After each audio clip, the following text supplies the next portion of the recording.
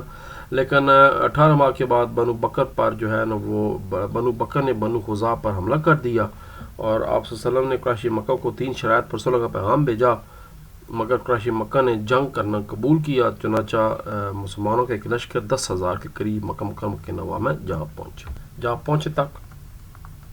اس کے بعد یہاں سے شروع کر دیں.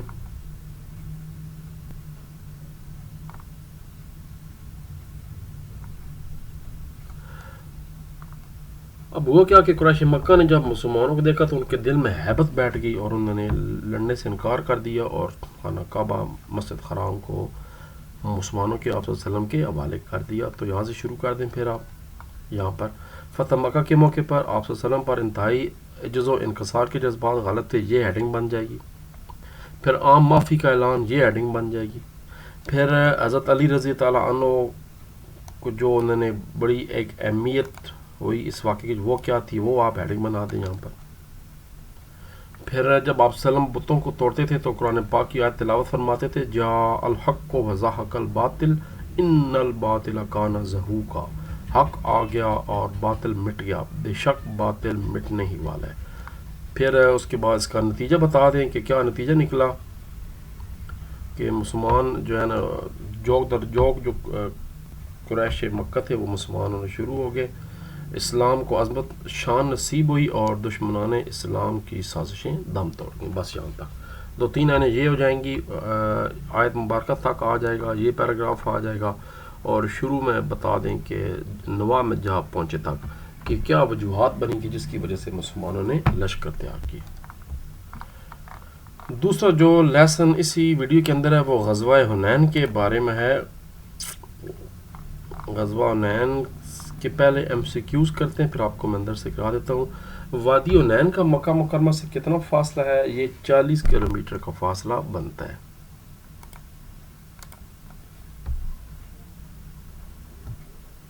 اور وادی حنین میں آباد تھے 2 قبیلے تھے، بنو حزان اور بنو ثقیف، جو مسلمانوں کو تنگ کرتے رہتے تھے، ان کے لیے مسائل کھڑا کرتے تھے. غزوہ حنین میں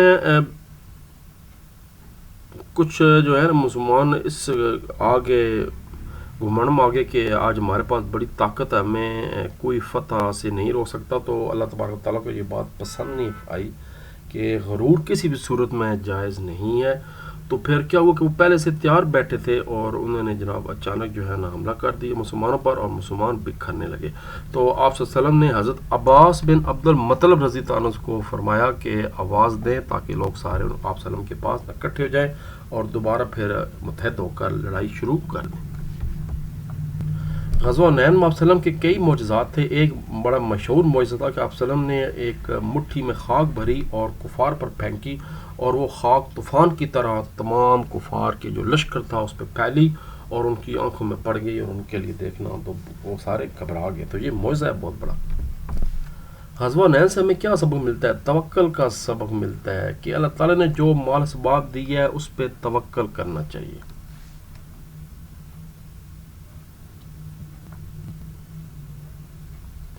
پہلا شارٹ کوسچن ہے، غزوہ حنین کے موقع پر آپ صلی اللہ علیہ وسلم نے کس طرح جرات اور بہادری اور استقامت کا مظاہرہ فرمایا؟ پیج 44.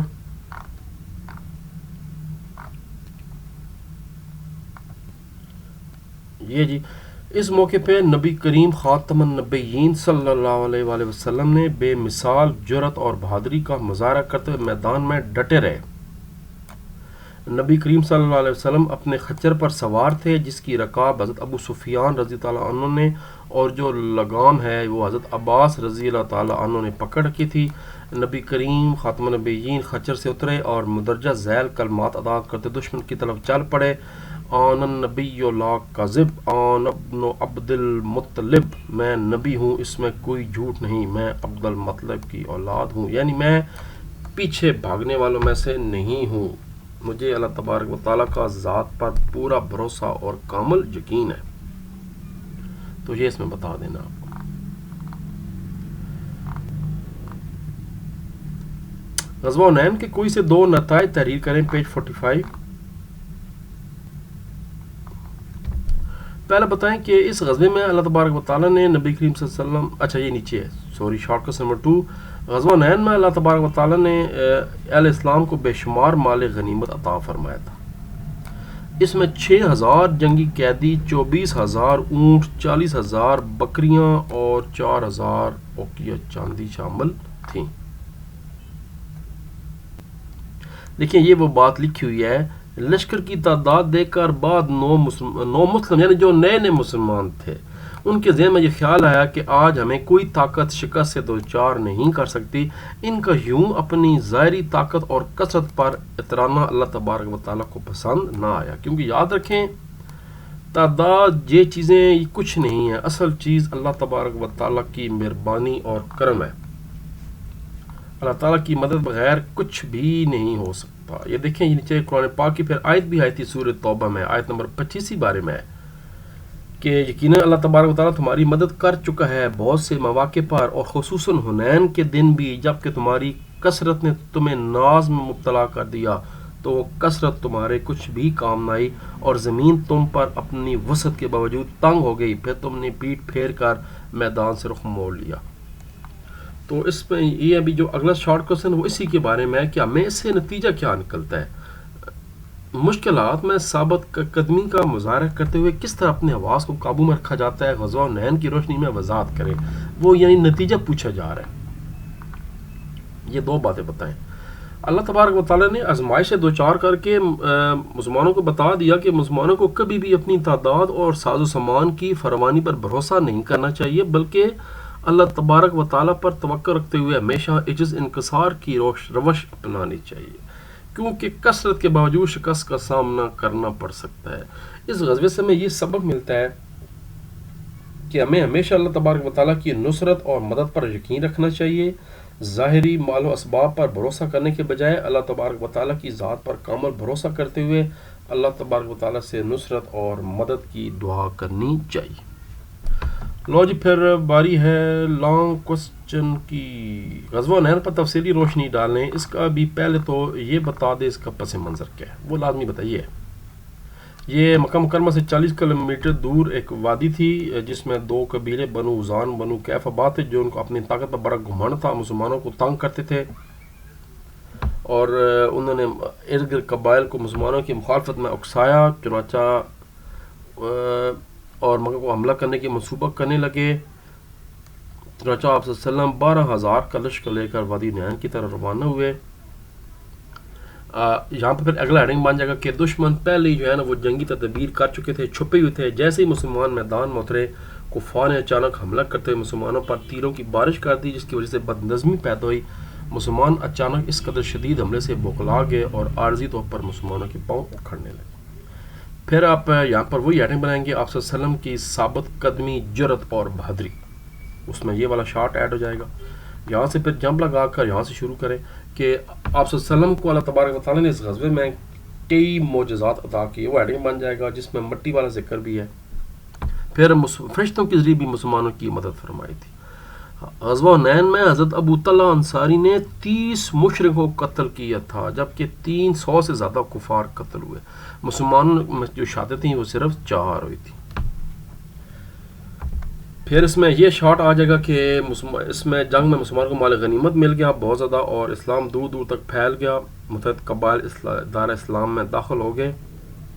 اچھا وہ شارٹ قسم نمبر 2 میں نے میرا خیال ہے آدھا بتایا ہے، اس کا آدھا پھر یہ ہے، غزوہ حنین کی وجہ سے قبائل دارہ اسلام میں داخل ہو گئے اور اسلام دور دراز علاقوں تک پھیل گیا، کیونکہ شارٹ کوسچن نمبر 2 میں 2 چیزیں پوچھی گئی تھیں، تو ایک مال غنیمت والی بات آ گئی ہے، اور دوسرا اس سے مزید اسلام کو تقویت ملی اور اسلام دور دور تک پھیل گیا۔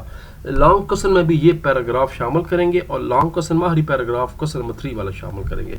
یعنی جو شارٹ کوسچن ہوتے ہیں وہ تو لازمی لانگ کوسچن میں شامل کرنے ہیں، پھر اس کے ساتھ کچھ اس کا پس منظر بتانا ہوتا ہے، اور پھر درمیان میں 2-3 اہم واقعات بتانے ہوتے ہیں، بس لانگ کوسچن آٹومیٹیکلی تیار ہو جاتا ہے۔ یعنی آخری پیراگراف اس لانگ کوسچن کا یہاں سے شروع ہوگا اور یہ یہاں پر ختم ہو جائے گا۔ تو اس میں تینوں کے تینوں شارٹ بھی آ گئے ہیں، یہ دیکھیں، یہ بھی شارٹ میں نے کر دیا، یہ بھی شارٹ بیچ میں آ چکا تھا۔ جرس بہادری والا، تو یہ قلیل ہوگا. لو جی پھر ایک ہماری ویڈیو مکمل ہوگی ہے جس میں 2 لیسن پڑھیں گے انشاءاللہ. اگلے لیسن میں اب میں 1 دن 2 دن چھوڑ کے کیا کروں گا ویڈیو تاکہ آرام سے، کیونکہ بچے میں نے دیکھا کہ زیادہ تر وہ مطالعہ کے چکر میں پڑے ہوئے ہیں.